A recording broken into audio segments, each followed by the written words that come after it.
ఇద్దరు ఒకమరు కరతాళ ధ్వనులతో చప్పట్లంటే అవే నమస్కారాలు, అవే ఆశీర్వచనాలు, అవే అభినందనలు కూడా.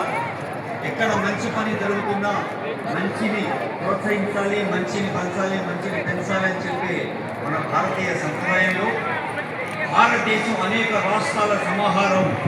ఆ సమాహారంలో తెలంగాణ అభివృద్ధి ప్రణాళికలు తల్లి భారతి కంఠసీమలో మెరిసే సుమహారం. ఈ భవిష్య నగరం ఒక తెలంగాణకే కాదు, యావత్ భారతానికే కాదు, ప్రపంచానికి ఒక ఆత్మవిశ్వాసపు కలిగే క్షేత్రంగా ఉండాలన్నది ముఖ్యమంత్రి గారి సంకల్పం.